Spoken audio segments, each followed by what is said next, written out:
Di dalam hidup kita, ada yang dipercayakan banyak, ada yang dipercayakan sedikit. 3 hamba ini, ada yang dikasih 5, ada yang dikasih 2, ada yang dikasih 1. Yesus bilang gini, masing-masing menurut kesanggupannya. Seberapapun yang Tuhan percayakan kepada kita hari ini, percayalah bahwa Tuhan memberikannya sesuai kesanggupan kita. Katakan amin. Jangan iri lihat orang-orang di sekelilingmu yang dipercayakan lebih banyak. Karena masing-masing orang diberikan Tuhan menurut kesanggupannya. Yang tahu kita sanggup atau tidak adalah Tuhan.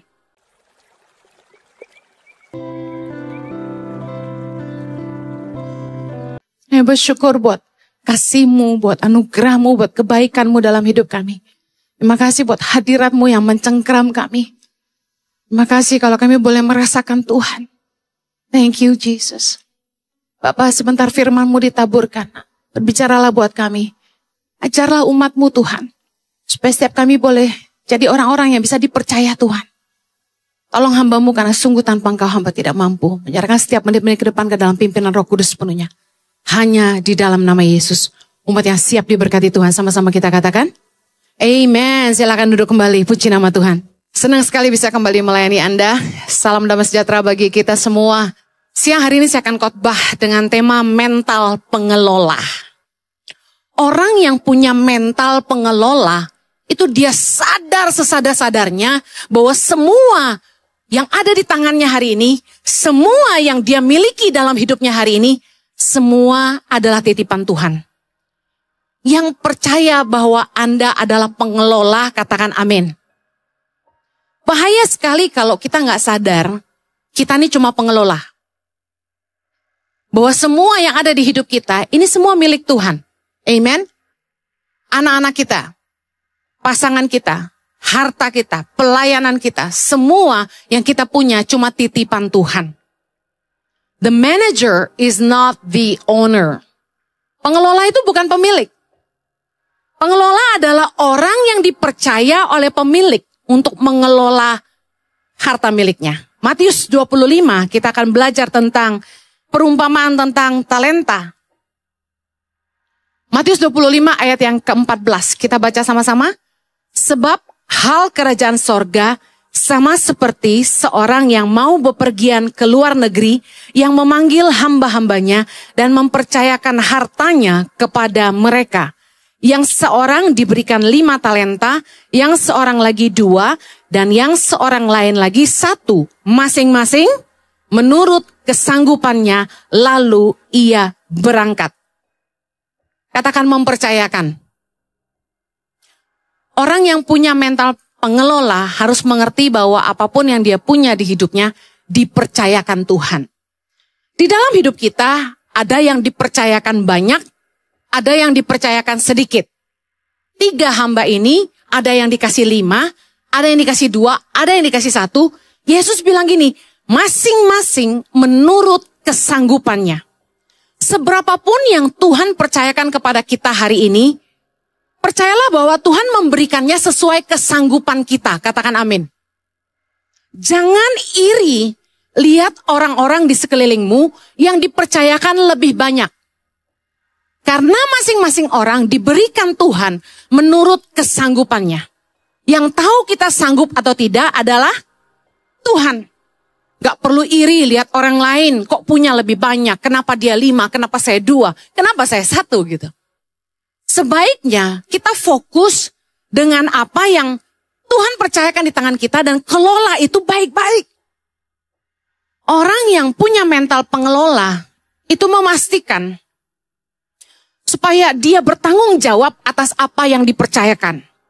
Seorang pengelola harus memastikan yang dipercayakannya itu nomor 1, catat ini kalau perlu, dikembangkan atau dilipat gandakan. Ini ciri seorang yang punya mental pengelola.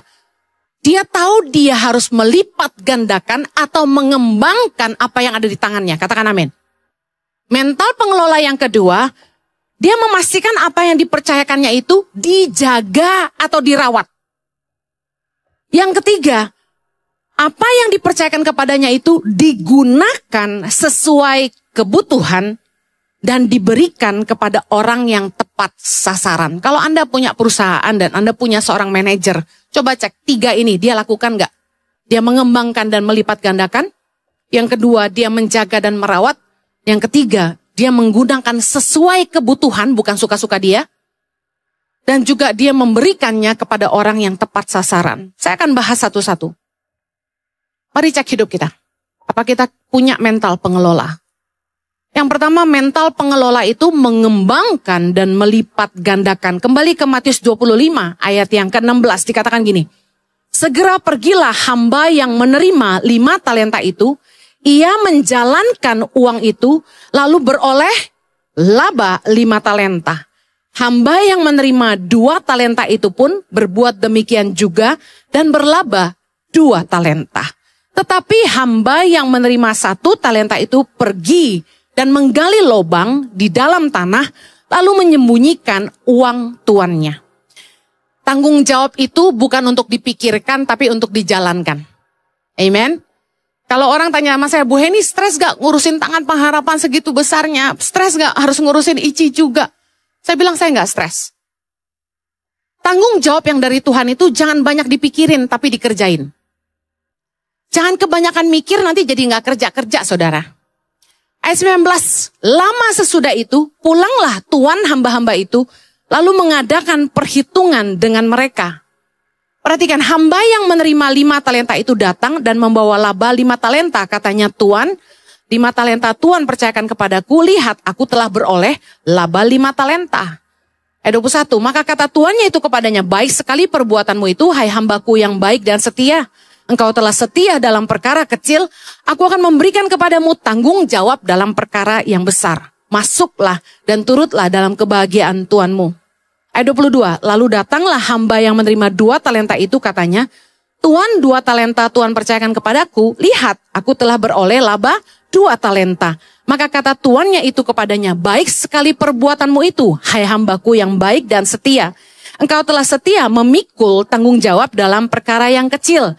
Aku akan memberikan kepadamu tanggung jawab dalam perkara yang besar. Masuklah dan turutlah dalam kebahagiaan tuanmu. Perhatikan, yang dipuji oleh tuannya adalah kemampuan masing-masing mereka mengelola, melipat gandakan, mengembangkan apa yang dipercayakan tuannya. Katakan amin. Tuannya enggak lihat, wow hebat kamu. Jadi 10. Wow hebat kamu jadi 4. Tuannya nggak fokus di jumlahnya. Yang 4 dan 10 dapat pujian yang sama. Yang dipuji adalah bahwa mereka cakap mengelola. Mereka mengembangkan, mereka melipat gandakan. Hari ini saya bertanya, apa yang Tuhan percayakan dalam hidupmu? Banyak talenta, banyak karunia, banyak potensi yang Tuhan tanam dalam hidupmu hari ini. Apakah kamu kelola dan pakai itu? Engkau kembangkan, multiplikasikan. Tugas kita mengelola apa yang Tuhan percayakan dalam hidup kita supaya dikembangkan dan dilipat gandakan. Orang yang punya mental pengelola memastikan apa yang Tuhan kasih nggak stay segitu aja, tapi jadi berkat buat orang banyak. Orang yang nggak punya mental pengelola adalah seperti hamba yang dipercayakan 1. Apa yang ditaruh di tangannya nggak jadi apa-apa. Perhatikan, hamba yang menerima 1 talenta itu pergi menggali lubang di tanah lalu menyembunyikan uangnya. Saya teringat, Tangan Pengharapan pernah melatih 260 kakak dari dusun-dusun di daerah Timor NTT. Selama beberapa tahun, kurang lebih intens itu 5 tahun. Kami mensosialisasikan program Tangan Pengharapan, yaitu kami punya sekolah pertanian di Kupang, di mana kami merekrut masyarakat dari kampung-kampung miskin yang kekeringan air di wilayah Timor NTT. Mensosialisasi, menjemput mereka, jadi transportasinya kita yang siapkan, bawa mereka ke sekolah kita di Kupang. Kami siapkan tempat tinggal, kami siapkan makan minum mereka. Di situ kami juga bina iman mereka. Lalu di situ kita juga siapkan materi pelatihan, bahan-bahan yang dibutuhkan untuk melatih, peralatan benih dan lain sebagainya. Lalu sebelum mereka kembali, kita kasih modal bibit. Supaya mereka praktek apa yang udah diajarkan, mereka praktek di rumah mereka. Simply, kita cuma rekrut 2 orang per dusun. Kurang lebih 260 kampung sudah kami bantu. Apa yang terjadi? Yang punya mental pengelola, membawa benih itu pulang, menanamnya, melipat gandakannya, lalu menjual hasilnya, dan membeli kembali benih yang baru dari uang yang mereka peroleh, dan menanam lagi, dan terus menanam lagi. Akibatnya, mereka bisa lebih sejahtera, bahkan yang mengagetkan, sampai ada yang pernah panen kol 12 juta, satu kali panen. Lalu mereka bisa beli motor. Dan lucunya waktu mau beli motor itu saya ingat, mereka ngotot mau beli motor bekas punya trainer yayasan. Waktu trainer yayasan datang menjenguk kebun yang mereka buat, karena setelah pelatihan ada pendampingan namanya.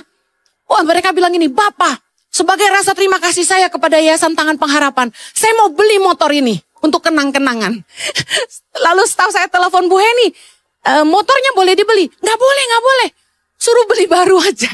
Jadi kami motivasi masyarakat dari uang hasil panen, yang pertama dia harus beli motor. Kenapa? Anda tahu kampung itu jauh. Untuk mereka jualan ke pasar, mereka butuh kendaraan. Dan di situ nggak ada ojek, Bapak Ibu.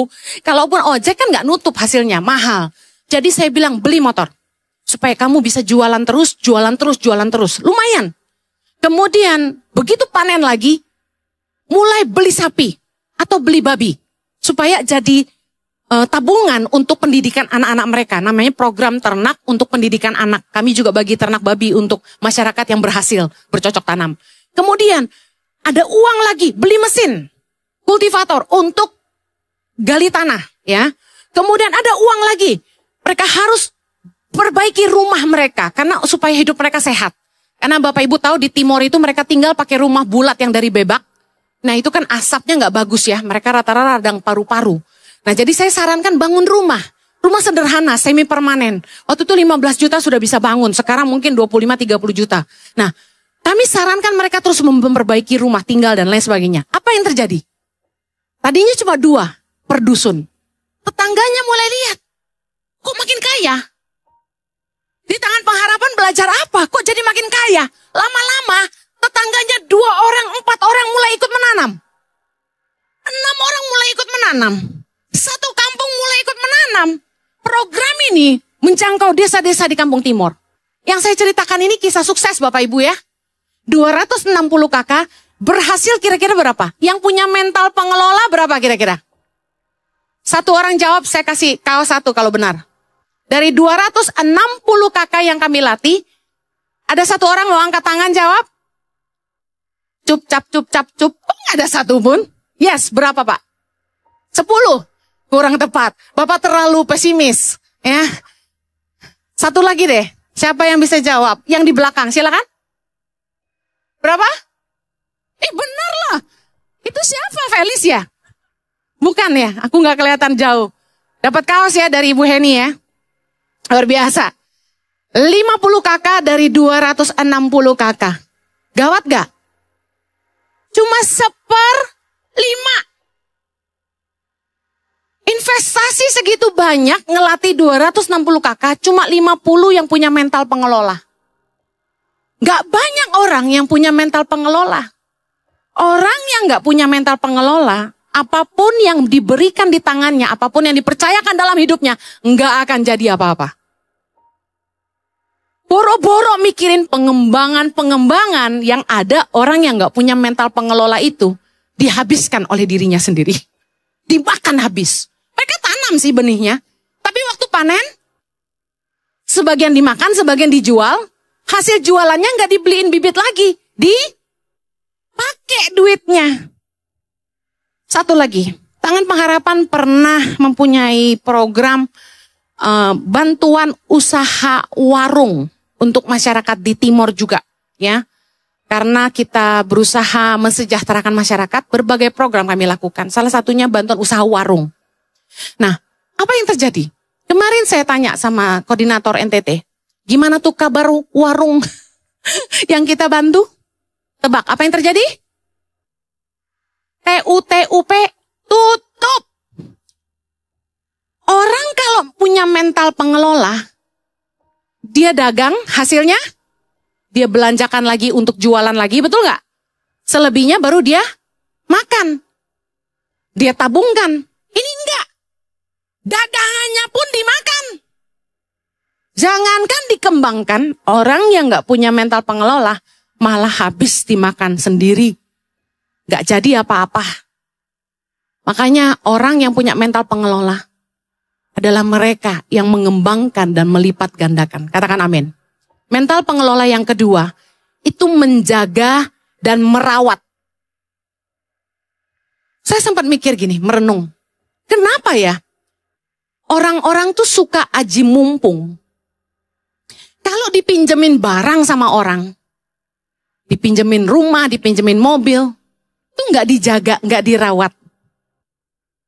Padahal itu kan sebuah kepercayaan. Orang yang punya mental pengelola itu, pasti dia punya hati untuk menjaga titipan orang. Merawat apa yang dia pakai karena dia tahu itu kepercayaan orang terhadap dia. Amin.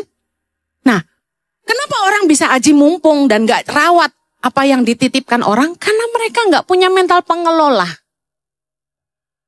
Tahukah Anda bahwa kepercayaan adalah aset yang berharga? Katakan amin. Tapi seringkali orang tidak menghargainya. Amsal 28 ayat 20a berkata, orang yang dapat dipercaya mendapat banyak berkat. Anda ingin dapat banyak berkat? Katakan sebelah kanan kirimu, harus jadi orang yang bisa dipercaya. Seseorang yang punya mental pengelola, dia pasti memiliki rasa tanggung jawab kepada kepercayaan orang lain, dan pasti menjaga dan merawat harta milik orang lain karena dia tahu itu bukan miliknya sendiri. Saya ingat waktu saya dipercayakan rumah tinggal, ya dititipkan rumah tinggal sama orang, kami tinggal di situ. Itu saya rawat, saya bersihkan, saya cat temboknya. Bahkan saya pernah numpang di rumah mertua saya beberapa tahun di Jakarta waktu pertama kali pulang dari Australia. Itu kami renovasi, kami cat, kami ganti yang rusak, kami pelihara, kami bagusin dapurnya. Malah sama kita tuh diurus gitu loh. Karena apa? Karena saya tuh orang yang sangat menjaga kepercayaan orang. Saya selalu berhitung begini. Kita kalau mesti ngontrak itu bayar berapa tiap tahun? Tapi kalau orang bisa pinjemin rumahnya buat kita tinggal, kita udah save money banyak sekali gitu loh. Lebih baik merawat daripada harus memperbaiki. Setuju? Karena memperbaiki yang rusak itu mahal. Kalau Anda cuma mau melihara, Anda menjaga barang itu tetap bagus, tetap awet. Kami pernah dipercayakan mobil, dipinjamkan mobil sama seorang pengusaha di Bandung. Saya pernah cerita dalam khotbah yang lain, kami servis di Toyota karena dia pinjamkan kami mobil bekas Avanza. Mobilnya nggak baru Bapak Ibu, mobilnya second. Kami dipinjamkan 2006, itu mobil udah dari 2004. Tapi saya nggak lihat itu mobil second, saya pelihara seperti mobil baru. Saya servis di Toyota, meskipun mahal. Teman-teman bilang, ngapain servis di Toyota, bengkel biasa aja. Saya bilang, enggak. Orang udah pinjemin kita mobil, kita harus bersyukur. Lalu harus sewa mobil, 1 bulan 5 juta katanya. Nah ini gratis, kita cuma rawat aja sebulan sekali. Isi bensin yang bener, jangan cari yang paling murah. Ya sesuai mobil yang dipinjamkan apa gitu kan. Nah, saya percaya, orang tuh kalau punya mental pengelola, dia jaga kepercayaan orang. Dia rawat baik-baik. Saya pernah pinjamkan mobil kantor ke staf. Satu kali saya kaget. Waktu saya nebeng dia pergi ke bank. Saya masuk ke mobil yang kami pinjamkan. Saya kaget. Ya ampun. Kotor mobilnya. Apa zaman dulu tuh belum pakai e-tol ya. Zaman dulu tuh masih pakai karcis tol itu. Di dalam itu kertas karcis tol banyak sekali. Kupon bensin itu, bon bensin numpuk. Lantainya itu kotor, gak pernah divakum. Saya kegesrot gitu aja, badan saya kena mobilnya, kotor semua. Masuk mobil itu berbau busuk. Kayaknya dia makan semua di dalam dan sampah dibuang di dalam. Ayo ya, jemaat ICI ya, mobilnya jorok gak? Saya pernah loh masuk ke mobil orang, terkaget-kaget saya sampai jijik. Masuk ke mobilnya gitu. Namanya kita pelayanan kan yang nganter kan hospitality gereja-gereja gitu ya. Begitu saya duduk, Ya ampun, nih mobil kotor banget, lengket. Pintunya mau taruh tangan tuh loh, lengket, banyak minyak. Saya gini langsung. Saya lihat kursinya. Saya kan paling parno kalau kotor kan. Begitu lihat kursinya jorok. Tuhan Yesus, saya diam. Di lantai sampah semua. Dalam hati saya, ini orang kok gitu banget sih. Tahu mau nganter hamba Tuhan, ya dibersihin dulu gitu loh ya. Sejorok-joroknya kamu gitu loh, ya kan? Saya tuh nggak masuk. Saya tuh nggak habis pikir kenapa ada orang-orang jorok sampai kebangetan gitu loh. Anda jorok gak? My God, jangan gitulah. Bagaimana mau dipercaya Tuhan? Kalau apa yang Tuhan percayakan dalam hidup kita, kita nggak rawat. Istri-istri, jangan rumah berantakan, kayak tong sampah. Tensoplas, kaos kaki di atas meja makan. Lihat meja makanmu tuh isinya apa? Baterai. Baterai jam gak dibuang. Siapa di sini yang hiasan Natal belum dicopot? Angkat tangan. Ayo kan, masangnya pinter, nyopotin enggak. Wih, angkat tangan. Jangan mama malu sayang. Ayo, jangan berantakan. Tuhan percayakan kamu. Harus bisa diperawat. Harus bisa dijaga. Ada orang-orang yang numpang di rumah orang. Keponakan lah, apalah. Jangan gak dirawat gitu loh. Menjisikan. Jangankan bersihin kamarnya sendiri. Udah numpang gak mau bantu bersih-bersih. Orang kalau mental pengelola. Itu rawat, jaga. Hargai kepercayaan Tuhan dalam hidup kita. Hargai titipan Tuhan, amen. Tahu gak ada berkat buat orang yang dipercaya? Firman Tuhan berkata, Lukas 16 ayat 12, Yesus berkata begini, dan jikalau kamu tidak setia dalam harta orang lain, siapakah yang akan menyerahkan hartamu sendiri kepadamu? Anda ingin diserahkan harta milikmu sendiri? Saat ini, setialah dengan harta orang lain. Anda yang kerja di perusahaan orang lain, Anda sebagai manajer, sebagai supervisor, kelolalah perusahaan itu seperti milikmu sendiri. Punya rasa memiliki. Dirawat, dijaga, dikembangkan. Saya heran ya. Staf itu ya, paling pinter ngajuin pengeluaran. RAB itu dalam hidup saya terbanyak. Tapi satu hal yang saya sesalkan. Minta beli paling jagoan, tapi ngerawat nol besar. Kalau ibu pendeta nggak marah-marah, itu mikrofon taruh sembarangan pasti. Saya ngomong, ada yang jahat aja satu mau nyolong, hilang nih kabeh. Jawa deh keluar. Kita tuh harus punya mental pengelola, hargai berkat Tuhan gitu loh. Don't take it for granted. Makanya orang tuh ya, jangan suka dikasih yang gratis, suruh bayar biar tahu susahnya cari duit. Kalau yang gratis-gratis seorang ngaji mumpung tuh biasanya tuh, gemes aku. Orang Kristen tuh gak boleh gitu, bikin malu. Amin. Mental pengelola bertanggung jawab untuk memastikan apa yang dipercayakan itu digunakan sesuai kebutuhan, bukan foya-foya, katakan amin. Dan diberikan kepada orang yang tepat sasaran. Matius 24 ayat 45 sampai 47. Mari kita baca. Siapakah hamba yang setia dan bijaksana yang diangkat oleh tuannya atas orang-orangnya untuk memberikan mereka makanan pada waktunya.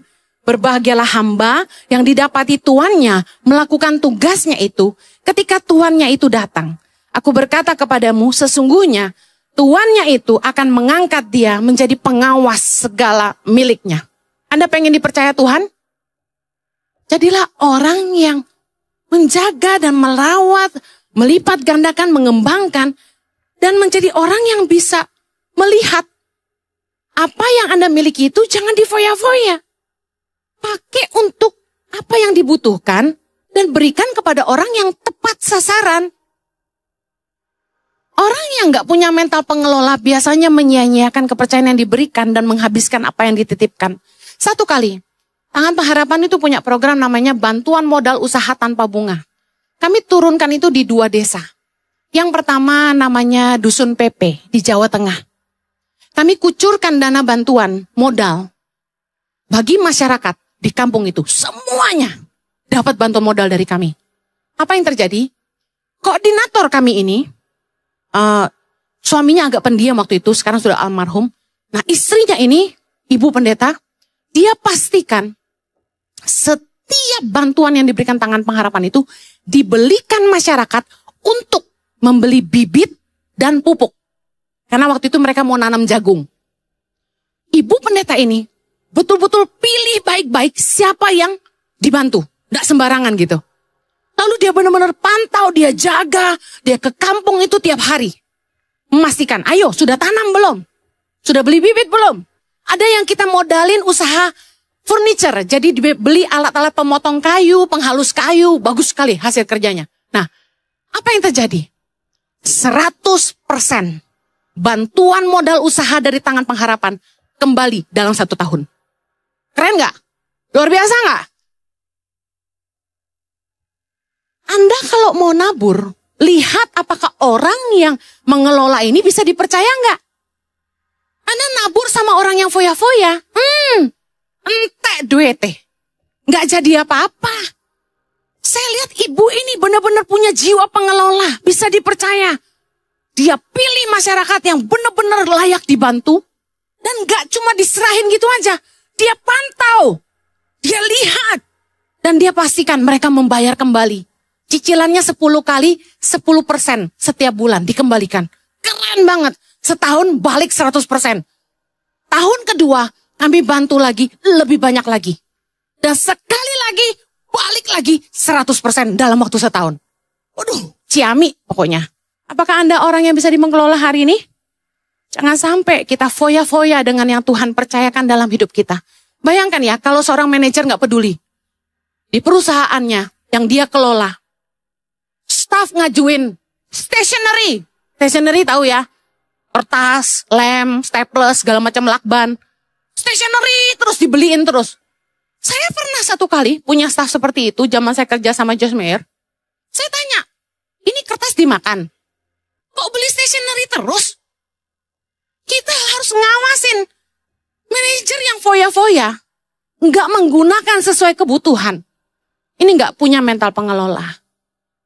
Seorang mental pengelola, dia nggak foya-foya, dia pakai sesuai kebutuhan. Ya dong, yang layak-layak aja, betul nggak? Masa operasional kantor nggak ada? Saya punya satu staf hari ini Tangan Pengharapan. Ciami. Dia ketat banget. Dia liatin, ini kenapa listrik naik? Kenapa air naik? Dia naik ke atas asrama. Anak-anak perempuan, mulai hari ini, jangan ada yang catok tiap hari. Ngapain ke sekolah aja nyatok-nyatok rambut? Siapa yang lihat? Kuncir semua. Weh, dimarahin sama dia. Soalnya listrik naik banyak. Bagus saya bilang. Itu kalau nggak dia yang marahin kan saya yang pasti marah, betul nggak? Baguslah, sekarang dia ada yang marah-marahin. Berhenti catok-catok rambut saya bilang. Hair dryer itu listriknya gede loh guys. Lagian rambutmu keriting kering. Jangan saya dryer tiap hari. Air kalau udah mahal, saya langsung perintahkan. Periksa dari atap sampai ke bawah. Bocor di mana? Lihat, kalau semua keran mati, masih muter nggak tuh mesin pumpnya? Kalau masih muter ada kebocoran. Saya paling tegas banget kalau soal yang bocor-bocor gitu. Anak-anak itu tidur pakai AC, ada jamnya. Kita juga manusiawi. Namanya yayasan, kamar di atas kan panas sekali ya.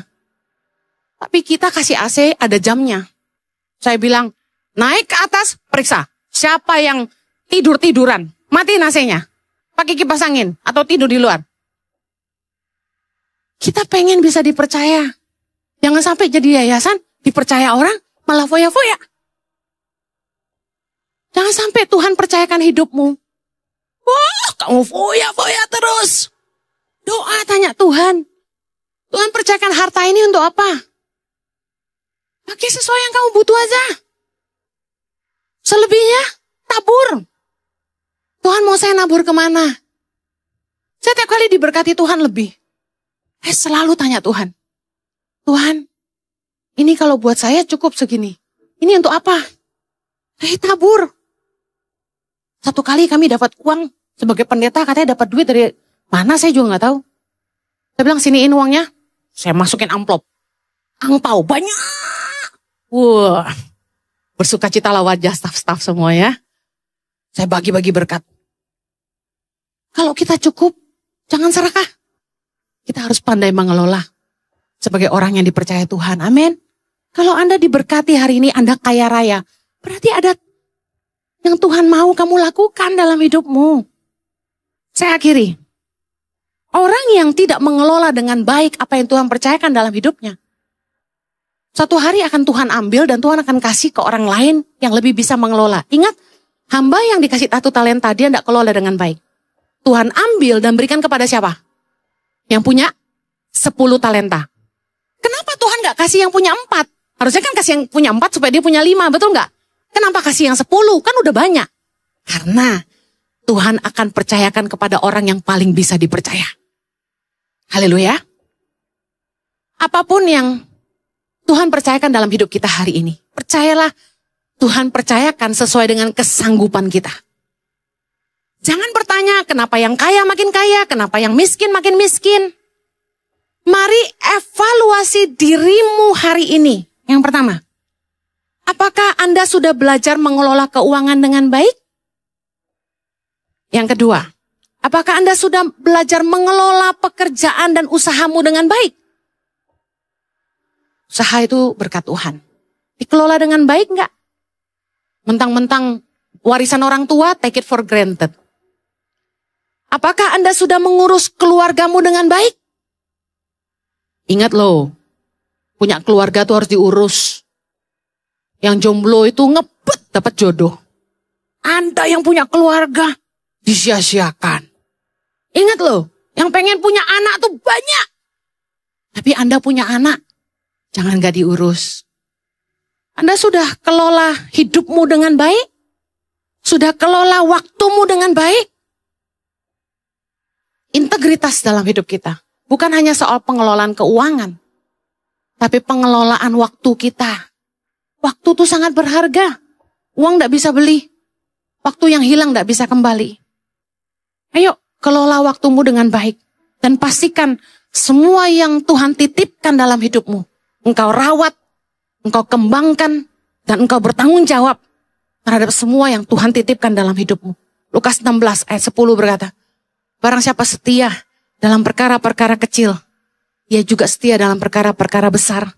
Barang siapa tidak benar dalam perkara-perkara kecil, ia enggak benar juga dalam perkara-perkara besar. Dan jikalau kamu tidak setia dalam hal mamon yang tidak jujur, siapa yang akan mempercayakan kepadamu harta yang sesungguhnya? Hari ini Anda yang enggak terlalu kaya, saya kasih tahu, saya kasih bocoran. Pengen enggak lebih kaya? Pengen enggak diberkati Tuhan lebih lagi? Mulai kelola waktumu dengan baik. Kelola hidupmu dengan baik. Jadilah orang yang bisa dipercaya Tuhan. Saya ini nikah sama Pak Jojo. Dalam kondisi Pak Jojo tuh gak punya apa-apa. Mohon maaf ya. Kalau kita sih model orang yang gak ngandelin orang tua. Kami sama-sama mulai dari nol. Kami pernah batal nikah karena Pak Jojo minus, bukan gak punya apa-apa. Udah hutang kartu kredit. Tapi dia kerja keras. Dan sejak hari itu, kita gak pernah punya hutang lagi, kecuali KPR. Saya saksikan dengan mata kepala saya sendiri. Bagaimana Tuhan mengangkat hidup suami saya. Dari nothing into something. Jujur ya, sebagai perempuan ya. Kita pengen punya suami yang bisa kasih kita hidup yang lebih nyaman. Kasih kita hal-hal yang lebih bagus. Tapi tergantung istri yang ngelola. Suamimu mau sekaya apa? Tapi kalau istrinya gak jadi pengelola yang baik juga gak jadi apa-apa. Hari ini kita bisa punya rumah. Meskipun masih nyicil ya. Kita bisa punya mobil. Kita bisa punya uang untuk sekolahin anak-anak kita. Selain karena berkat Tuhan. Tapi saya percaya karena Tuhan melihat kami bisa dipercaya. Dari susah banget sampai diberkati banget. Sampai turun lagi karena panggilan Tuhan, diangkat lagi. Dari nothing loh kami ini. Benar. Kami ini ibaratnya berangkat 2 kali. Dari muda sampai nikah punya anak, terus Tuhan percaya punya uang banyak, mau rumah besar di Australia. Udah punya harta, miskin lagi karena panggilan Tuhan, kata saya gitu. Tapi dipercaya Tuhan. Teman-teman keluarga yang ikutin perjalanan hidup kami. Dari nol sampai hari ini pasti menyadari betapa kepercayaan Tuhan makin besar, makin besar, makin besar. Dan kalau Tuhan bisa mempercayakan kami dengan jiwa-jiwa yang segini banyak, dengan berkat yang begitu luar biasa, kami bisa punya tangan pengharapan yang menolong ribuan anak Indonesia. Saya percaya karena Tuhan melihat kami bisa mengelola dan kami bisa dipercaya. Anda pasti pengen dipakai Tuhan juga seperti kami. Anda juga pasti pengen diberkati Tuhan seperti kami. Lihat bagaimana Anda mengelola hidupmu hari ini. Bagaimana Anda kelola uangmu. Anda hidup takut akan Tuhan enggak? Anda jujur enggak? Anda bisa dipercaya Tuhan enggak? Atau Anda sia-siakan hidupmu? Jangan sia-siakan kasih karunia Tuhan. Hiduplah dalam kebenaran. Hiduplah takut akan Tuhan. Harta, kekayaan itu cuma bonus. Matius 6 ayat 33 berkata, carilah kerajaan Allah dan kebenarannya, maka semuanya ditambahkan kepadamu. Amen. Anda yang rindu diberkati Tuhan, katakan amin. Katakan, aku mau jadi pengelola yang baik. Aku mau dipercaya Tuhan. Mari kita doa. Apapun yang Tuhan percayakan dalam hidup kami hari ini, apapun yang Tuhan percayakan di tangan kami hari ini, Tuhan kami mau kelola itu dengan baik. Kami mau mengembangkannya, melipat gandakannya, merawatnya, bahkan menggunakannya sesuai kebutuhan dan memberikannya kepada orang yang tepat sasaran. Tuhan ketolong kami, beri kami hikmat, supaya kami bisa dipercaya Tuhan. Kami sadar sesadar-sadarnya bahwa semua yang kami miliki dalam hidup ini, semua hanya titipan Tuhan. Semua punya Tuhan. Dan kami mau jadi hamba yang setia dan bijaksana untuk mengelola apa yang Tuhan percayakan. Terima kasih Bapak, berkati umat-Mu, berkati apa saja mereka kerjakan. Di dalam nama Yesus kami berdoa. Yang diberkati Tuhan, sama-sama kita katakan, amen. Have a blessed Sunday. Baik-baik semuanya, rukun-rukun ya. Katakan kanan kirimu, kamu harus bahagia.